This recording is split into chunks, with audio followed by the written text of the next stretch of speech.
तो ब्लड के कंटेंट्स में हमारा आज का टॉपिक है इम्यूनिटी के बारे में, ठीक है, कि व्हाट इज़ इम्यूनिटी, कैसे काम करती है, उसके टाइप्स क्या हैं, उसके कैरेक्टरिस्टिक्स क्या हैं, उसके एजेंट्स क्या हैं हमारे पास, और जो एंटीजन क्या चीज़ें हैं, ठीक है, उनको हम आज डिटेल से स्टडी करेंगे। तो आज का हमारा टॉपिक है इम्यूनिटी, ठीक है। इम्यूनिटी के वर्ड सुन के आपके जहन में क्या बात आती है? ऑब्वियसली डिफेंस, ठीक है। मीन्स ये हमारा डिफेंस मैकेनिज्म सिस्टम है जो कि हमारे बॉडी को डिफेंड करता है against any kind of pathogen, और कभी कभार अपने सेल को ही डैमेज करता है, thinking of it as an offensive और एग्रेसिव पैथोजन, ठीक हो गया। तो कभी कभी ये अपने से सेल को भी नुकसान पहुंचाते हैं, इनको लगता है कि ये हमें डिस्ट्रॉय कर लेंगे, ठीक हो गया। जस्ट लाइक कुछ लोगों को जो डिल्यूजन होती है, डिलेमा होता है, ठीक है, उनको लग रहा होता है कि फलां बंदा जो है ना हेलुसिनेशंस कर रहा है, ठीक है। अच्छा, तो हम देखते हैं सबसे पहले इम्यूनिटी के टाइप्स, ठीक है। तो इम्यूनिटी के हमारे पास मेन जो टाइप्स हैं वो दो टाइप्स हैं, इनेट और एक्वायर्ड, ठीक है। हम पहले इनेट के साथ उसके पढ़ेंगे कैरेक्टरिस्टिक्स, उसके एजेंट्स, उसके टाइप्स, ठीक है, फिर हम एक्वायर्ड की ये स्टडी करेंगे, ठीक है। अब मैं इधर लिखता हूँ इनेट इम्यूनिटी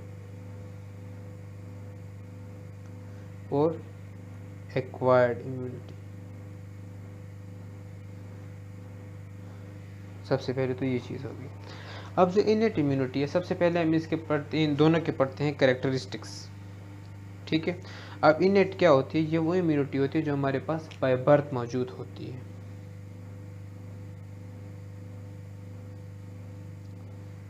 एक्वायर्ड हमारे पास कब होती है? बाय एक्सपोजर, ठीक है। फिर चाहे अगर आपने एक्सपोजर किया तो एक्टिव है, और अगर किसी और ने एक्सपोजर करके आपको वो चीज़ दे दी है, डिफेंसिव पार्ट्स दे दिए, ठीक है। डिफेंसिव पार्ट्स में आगे क्या कहते हैं, इम्यूनोग्लोबुलिन वगैरह, वैक्सीनेशन। अच्छा, तो अगर उन्होंने एक्सपोज किया तो फिर ये पैसे हो जाएगा, ठीक है, मगर होती बाय एक्सपोजर है, ठीक हो गया। तो ये हमारे पास थी इनकी डेफिनेशन। अब हम देखते हैं इनकी कैरेक्टरिस्टिक्स कि what are the characteristics of innate, acquired, क्या कैरेक्टरिस्टिक्स हैं।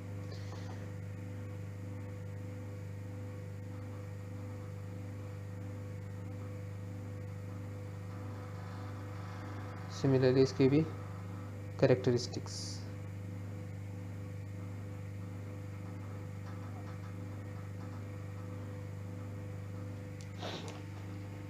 अब जो हमारे पास इनेट इम्यूनिटी है, यानी कि वो इम्यूनिटी जो बाय बर्थ मौजूद है, उसके कुछ खास कैरेक्टरिस्टिक्स हैं जिसकी वजह से हम इसको डिफ्रेंशिएट कर सकते हैं एक्वायर्ड इम्यूनिटी से। और वो कैरेक्टरिस्टिक्स क्या हैं? उन कैरेक्टरिस्टिक्स में आते हैं हमारे पास, सबसे पहला कैरेक्टरिस्टिक्स है कि जो इनेट इम्यूनिटी होते हैं उनके अंदर एनाटॉमिकल बैरियर के ज़रिए कंट्रोल होते हैं, ठीक है।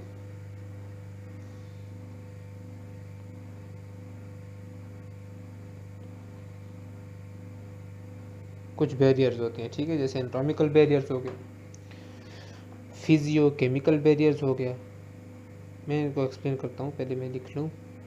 फिजियो केमिकल बैरियर्स हो गए, इसके अलावा फैगोसाइटिक बैरियर्स हो गए, ठीक है, इन्फ्लेमेटरी बैरियर्स हो गए,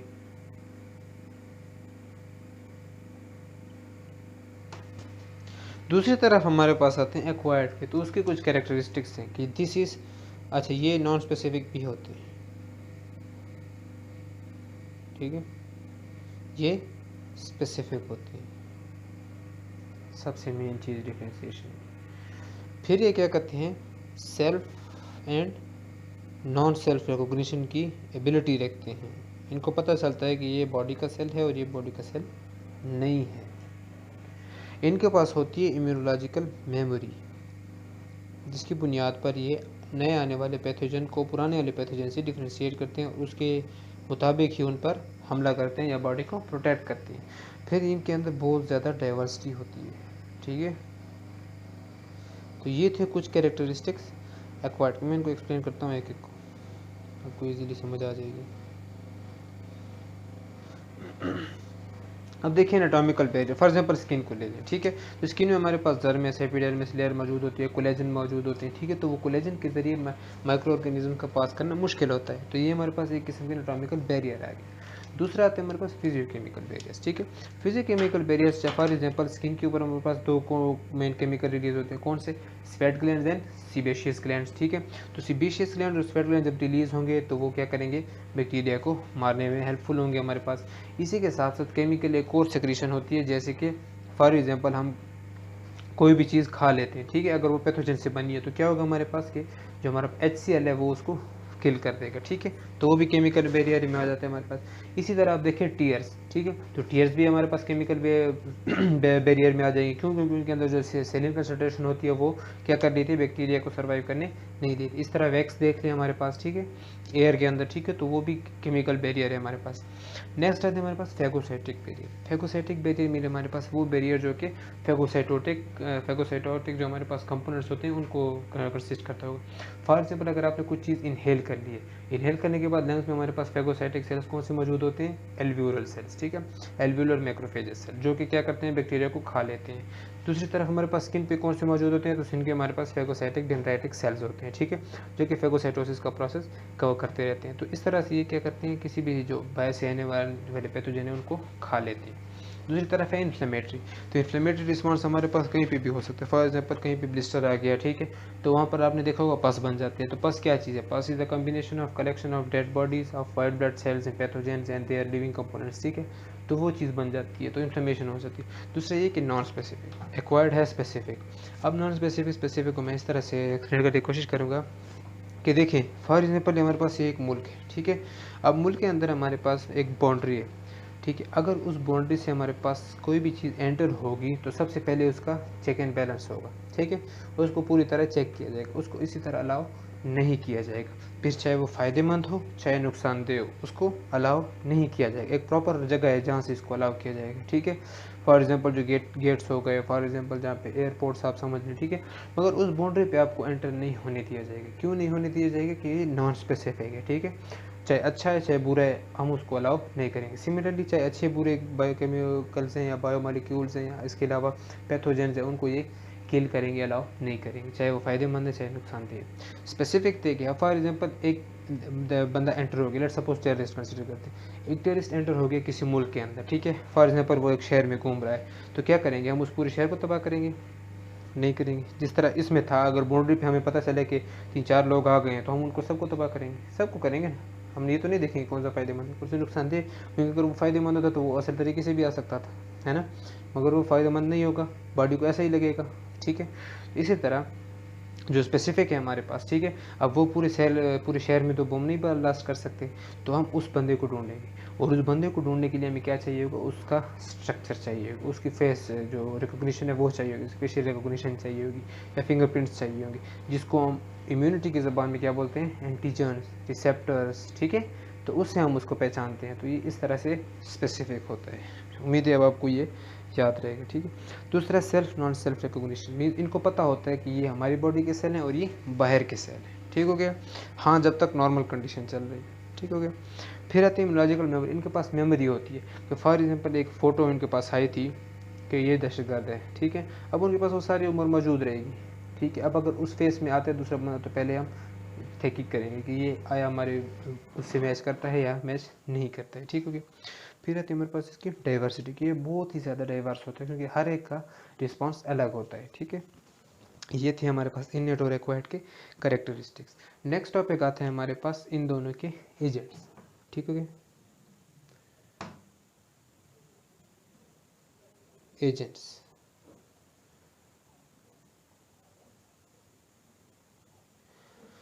तो क्या जो हमारे पास इनेट इम्यूनिटी है इसके एजेंट्स में आता है स्किन, वैक्स, ठीक है, एयर वैक्स, ठीक हो गया, टीयर, डेंड्राइटिक सेल्स, जो मतलब मैक्रोफेजेस हो गए ना, ठीक है, इसके अलावा सीबम, ठीक है, स्वेट हो गए, स्लाइवा हो गया, तो ये सारी चीज़ें आ जाती हैं इसके अंदर।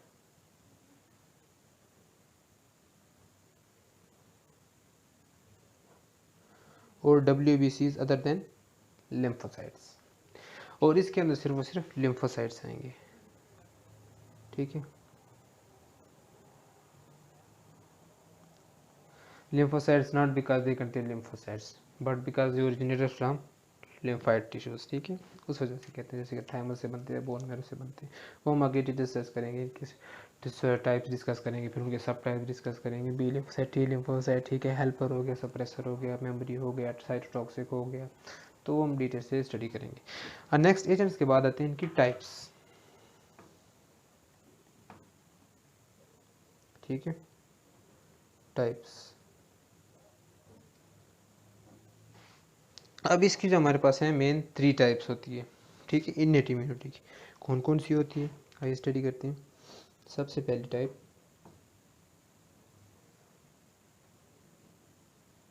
Species, second racial immunity, third individual immunity, ठीक है। ये इननेट इम्यूनिटीज की 3 टाइप्स हैं, species, racial and individual. Then आती है हमारे पास टाइप्स ऑफ एक्वायर्ड इम्यूनिटी, तो वो मेन 2 टाइप्स हैं, ठीक है, एक्टिव एंड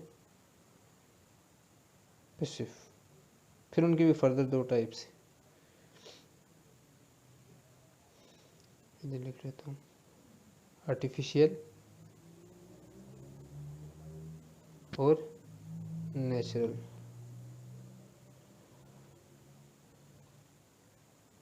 सिमिलरली पैसिव की भी 2 टाइप्स हैं, आर्टिफिशियल एंड नेचुरल, ठीक हो गया। अब देखिए जो टाइप्स हैं हमारे पास, इननेट इम्यूनिटी की तरफ आते हैं, तो स्पीशीज़ का क्या मतलब है कि फॉर एग्जांपल हमारे पास अगर ह्यूमन स्पीशीज़ हैं तो उनके स्किन इन्फेक्शन ज़्यादा होते हैं बनिस्बत के कैटल्स के जिनके ऊपर फर्ज वगैरह होते हैं, ठीक है।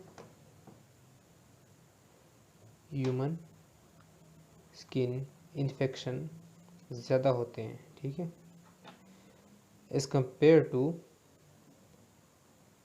कैटल स्किन इन्फेक्शन, जिनके अंदर स्किन इन्फेक्शन कम होते हैं। अब देखिए स्पीशीज चेंज है ना, तो इननेट इम्यूनिटी भी चेंज है। इसी तरह दूसरी तरफ आते हैं हमारे पास रेशियल इम्यूनिटी, कि आप देखें ह्यूमंस में आ गए, अब उनके डिफरेंट जो रेसेस हैं, ठीक है, फॉर एग्जांपल यूरोपियन हो गया, एशियन हो गया, अमेरिकन हो गया, अफ्रीकन हो गया, ठीक है, डिफरेंट रेसेस हैं हमारे पास। अब जो हमारे पास अफ्रीकन कम्युनिटी है, अगर हम इसको कंपेयर करते हैं एशियन के साथ, ठीक है, मीन्स अफ्रीकी और एशियाई को हम कंपेयर करते हैं, तो अफ्रीकन जो कम्युनिटी है उनके अंदर मलेरिया की रेजिस्टेंस ज़्यादा है, मलेरियल रेजिस्टेंस ज़्यादा है, ठीक है, मीन्स उन्हें ईजीली मलेरिया नहीं होता। जबकि जो हमारे अंदर है, मीन्स कि एशिया के लोगों के अंदर है, तो उनके अंदर मलेरियल रेजिस्टेंस कम है, उन्हें जल्दी से अटैक कर सकते हैं मलेरिया के एजेंट्स, ठीक है, जिसको हम प्लाज्मोडियम वगैरह कहते हैं। फिर वो ब्लड में अंदर होकर जाके म्यूरोसाइट, स्पोरोसाइट, ट्रोपोसाइट वगैरह बनाते हैं, ठीक है, वो आपको पता है, सारा पैरासाइट एक एंडोपैरासाइट है ये। अच्छा, दूसरे तो आते हैं हमारे पास इंडिविजुअल, ठीक है। अब मीन्स एशिया के लोग या अफ्रीका के लोग, मतलब एक ही जी उसके कम्युनिटी के लोग के अंदर कैसे होती है डिफ्रेंसिएशन। फॉर एग्जांपल कि कुछ लोग जो होते हैं ना ज़्यादा एलर्जिक होते हैं, है ना, पोलर ग्रेन्स को देख लें या किसी भी फर को देख लें, किसी एनिमल फर को देख लें, तो किसी चीज़ के ज़रिए वो ज़्यादा एलर्जिक होते हैं कुछ लोगों के मुकाबले में, है ना। तो ये हमारे पास उसकी इंडिविजुअल इम्यूनिटी जो है वो डिफरेंट है दूसरे से। इसी तरह अगर आप देखें कि कुछ लोग होते हैं जिनके अंदर होता है ग्लूकोज 6 फॉस्फेट, फिर डी मीन डिहाइड्रोजिनेज एंजाइम,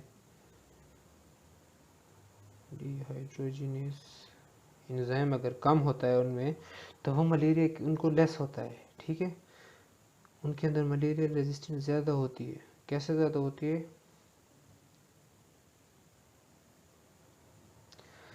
ठीक है, मलेरिया रेजिस्टेंस के अंदर ज़्यादा होती है। क्यों ज़्यादा होती है, क्योंकि ये आरबीसी के स्ट्रक्चर को मेंटेन करने में हेल्पफुल होता है, हमने पीछे स्टडी किया था, उसको एनर्जी देता है, ठीक है।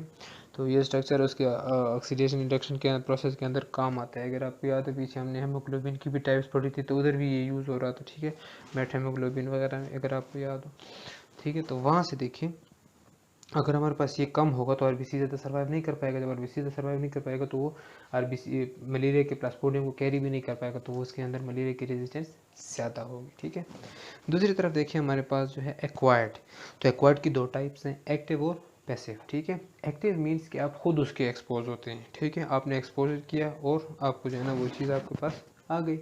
जबकि जो पैसिव है उसमें क्या होता है कि किसी और ने आप एक्सपोज किया था और उसने आपको वो प्रोटेक्टिव एजेंट्स दे दिए आपके यूज़ के लिए। ठीक है, लेट्स सपोज हम आर्टिफिशियल में क्या पढ़ते हैं, जो हमारे पास एक्टिव भी है उसको हम कहते हैं, उसकी एग्जांपल है वैक्सीनेशन।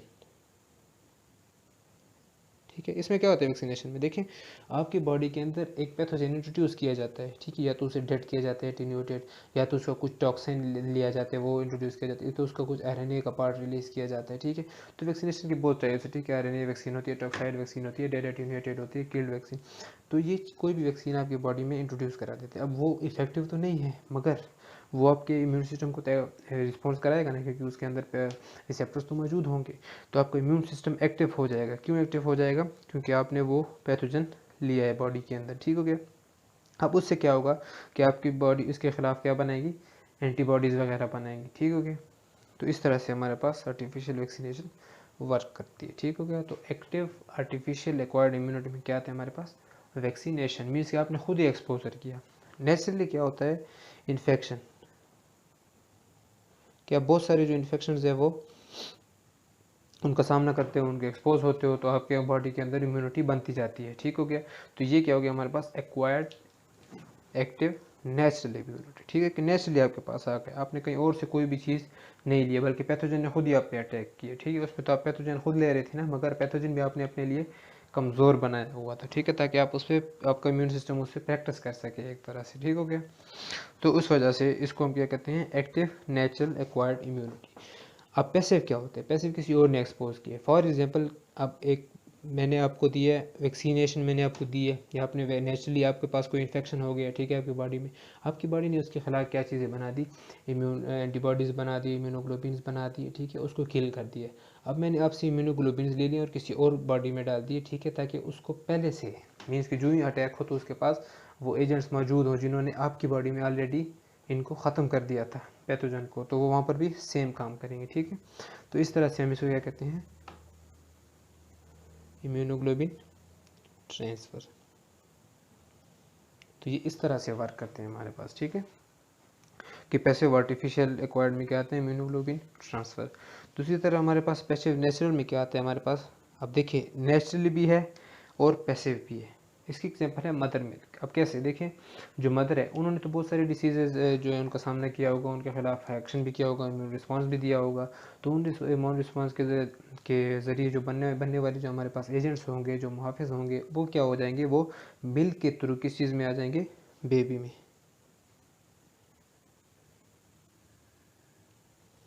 इसी तरह ब्लड से भी आ सकते हैं। ठीक है, ब्लड ट्रांसफ्यूजन का भी लिखा गया बहुत सी जगहों में कि वहाँ से भी आ सकते हैं। तो ये देखिए ना, अब उन्होंने नेचुरली आपको ये चीज़ नेचुरली मिल रही है। ठीक है, मदर मिल्क और मदर ब्लड से आपके पास आ रहे हैं। ठीक है, तो दोनों केसेस में क्या हो गया हमारे पास, एक आपका इम्यून सिस्टम एक्टिव हो गया, चाहे वो एक्टिव हो चाहे वो पैसिव हो। एक्टिव में आपका खुद डायरेक्टली हुआ और इसमें इनडायरेक्टली हुआ। पैसिव क्योंकि किसी और ने एक्टिव किया कि आपको दे दिया। ठीक है, ये है हमारे पास इम्यूनिटी के बारे में। ठीक है, इसमें हमने इनेट पढ़े और एक्वायर्ड पढ़े और उनकी डिटेल को हमने स्टडी किया। अब इसके साथ साथ इम्यूनिटी को ये आसानी से समझने के लिए ज़रूरी है कि आपको एंटीजन की समझ आए कि एंटीजन्स क्या होते हैं। तो हम एंटीजन्स पढ़ते हैं। ठीक है,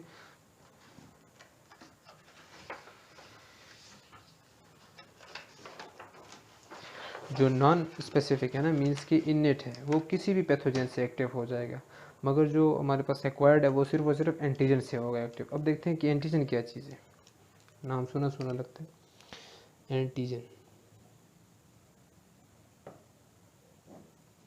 व्हाट इज एंटीजन, तो एंटीजन है हमारे पास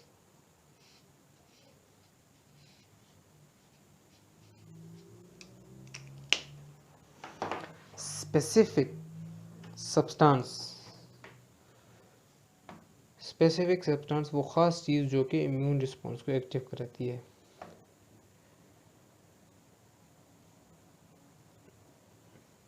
ठीक है, उसको हम क्या कहते हैं, इम्यून एंटीजन। ठीक है, दैट ट्रिगर्स इम्यून सिस्टम। तो ऐसी चीज़ को हम क्या कहते हैं, एंटीजन कहते हैं। अब एंटीजन की भी हमारे पास दो टाइप्स हैं, ऑटो एंटीजन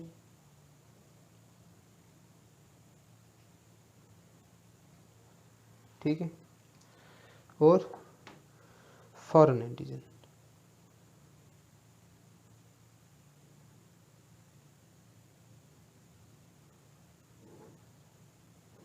ये हमारे पास इनकी मेन दो टाइप्स हैं। ठीक है, अब हम इनको डिटेल से डिस्कस करते हैं कि क्या चीज़ें आप आसानी से समझ सकोगे इस टॉपिक को। ऑटो एंटीजन्स में आते हैं हमारे पास वो एंटीजन जो कि आपके बॉडी के होते हैं। ठीक है, जिसको हम सेल्फ एंटीजन भी कहते हैं, जबकि जो फॉरेन एंटीजन होते हैं इसको हम नॉन सेल्फ एंटीजन कहते हैं।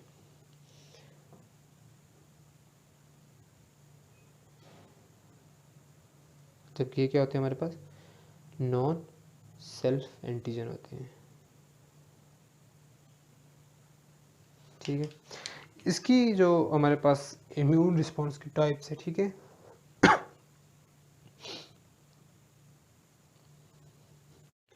तो इम्यून रिस्पॉन्स की इसकी टाइप्स और इसके इम्यून रिस्पॉन्स की टाइप्स, ठीक हो गया।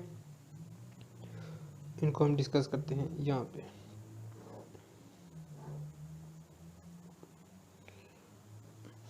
अब जो ऑटो एंटीजन है ना, उसके इम्यून रिस्पॉन्स की टाइप्स में आते हैं हमारे पास transfusion reaction,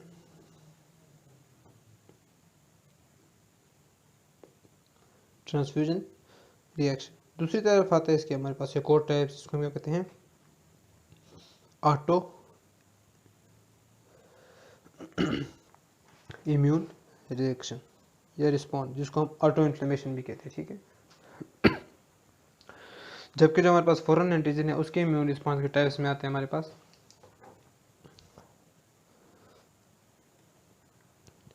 immuno genic response है, इम्यूनोजेनेसिटी। ठीक है, दूसरी इसकी टाइप आती है हमारे पास एलर्जिक रिएक्शन। ठीक है, तो ये आ गया हमारे पास इसके अंदर। अब एलर्जिक रिएक्शन इननेट में भी आपने पढ़ा था। ठीक है, तो एलर्जी रिएक्शन इम्यूनिट के साथ साथ यहाँ पे भी होता है हमारे पास। ठीक है, डिपेंड करता है कि वो एंटीबॉडीज़ को एक्टिव करा रहा है या फिर अब अदर देन एंटीबॉडीज़ को एक्टिव करा रहे हैं। ठीक हो गया। अच्छा, तो ट्रांसफ्यूजन रिएक्शन में देखिए क्या होता है हमारे पास, कि जो ब्लड ग्रुप होते हैं, ठीक है, आरबीसी के ऊपर मौजूद जो एंटीजन होते हैं उनके खिलाफ एंटीबॉडीज़ काम करती है। ठीक है, ये तो सिंपल है। ये ब्लड ट्रांसफ्यूजन वाले टॉपिक में मैं डिटेल से डिस्कस किया था कि अगर ए एंटीजन है तो उसके पास एंटीबॉडीज़ बी के लिए होगी। ठीक है, सिमिलरली जो दो हमारे अब दूसरा ऑटो इम्यून है, तो हर सेल के ऊपर रिसेप्टर्स मौजूद होते हैं। ठीक है, उनकी कॉलोनी डेंसिटी होती है जो उसको बाकियों से सेपरेट करती है, जैसे कि CD4 हो गया, कॉलोनी डेंसिटी 4, CD8, CD16। ठीक है, तो ये सेल के अपने रिसेप्टर्स होते हैं। इसके अलावा ठीक है, ग्लाइकोप्रोटीन्स वगैरह भी, तो वो ऑटो इम्यून रिएक्शन करा सकते हैं अगर सेल को, इम्यून सिस्टम को लगे कि ये जो है ना बॉडी के लिए ख़तरनाक है।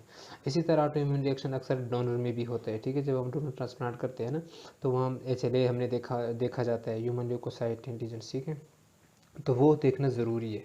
अगर आप वो नहीं देखते हो तो फिर क्या हो जाता है, आखिर बहुत सारे नुकसान हो सकते हैं, बहुत सारे कॉम्प्लिकेशंस आ सकते हैं आगे तो कोई भी ऑर्गन डोनेशन के वक्त। ठीक है, दूसरी तरफ आते हैं हमारे पास फॉरेन एंटीजन्स के इम्यूनो रिस्पॉन्स टाइप्स। तो सबसे पहला इम्यूनोजेनेसिटी, मींस इम्यूनोजेनेसिस का क्या मतलब है कि एंटीबॉडी प्रोडक्शन।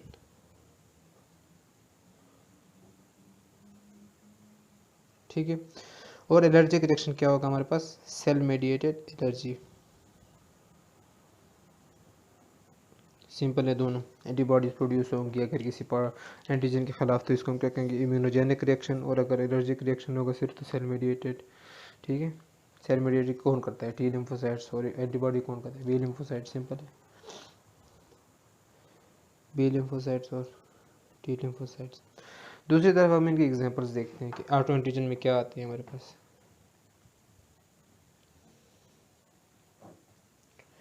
और फॉरेन एंटीजन में क्या आते हैं। तो ऑटो एंटीजन की एग्जांपल्स में आते हैं हमारे पास antigens like A B antigen है ना हमारे पास। सिमिलरली अब CD4 हो गया, CD8 हो गया, इनके रिसेप्टर्स हो गए, ग्लाइकोप्रोटीन्स हो गए, ठीक है। इसके अलावा जो मतलब ग्लाइकोप्रोटीन्स के अलावा बाकी जितने भी रिसेप्टर्स हैं, ठीक है, सेल के, तो वो सारे जो है ना वो इम्यून सिस्टम को ट्रिगर करा सकते हैं ऑटो एंटीजन्स के अंदर। दूसरी तरफ जो हमारे पास फॉरेन में आ जाते हैं, तो फॉरेन के एग्जांपल में क्या आते हैं, कोई भी ऐसा एंटीजन जो बाहर से आता है, ठीक है।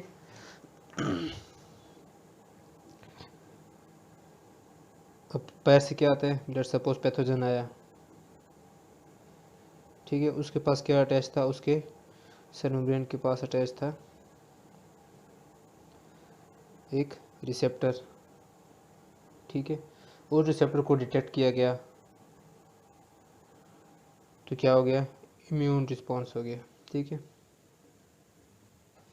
इसी तरह अगर उसने साइटोप्लाज्म से रिलीज करा है क्या चीज़,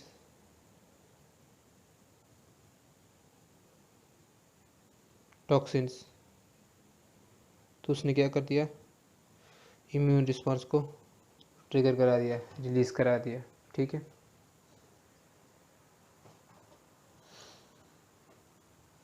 इसी तरह अगर कोई एलर्जन आ गया जिसने एलर्जिक रिएक्शन रिलीज करा दिया, तो इस तरह से हमारे पास ये क्या हो जाते हैं, एंटीजन वर्क करते हैं, ठीक है। आगे हम डिटेल से स्टडी करेंगे कि कौन कौन से इम्यून सिस्टम के पार्ट्स हैं, कौन कौन से सेल्स हैं, इनके WBC के बारे में पढ़ेंगे, उनकी टाइप्स पढ़ेंगे, ठीक है। ग्रेनुलोसाइट्स, एग्रेनुलोसाइट्स, ये भी पढ़ेंगे उनको WBC क्यों कहा जाता है। हालांकि देखा जाए तो ना न्यूट्रोफिल वाइट होते हैं, ना एसिनोफिल वाइट होते हैं, ना बेसोफिल वाइट होते हैं, तो इनको वाइट क्यों कहा जाता है, तो ये भी हम इस सवाल का भी जवाब हम इंशाल्लाह उसमें डिस्कस करेंगे कि क्यों कहा जाता है, ठीक है। एक दफ़ा पहले पढ़ भी चुके हो, ठीक है। हम इसको PCV और ESR में पढ़ चुके थे कि इसको क्यों वाइट कहते हैं, मगर फिर भी दोबारा से हम इसको एक्सप्लेन करेंगे।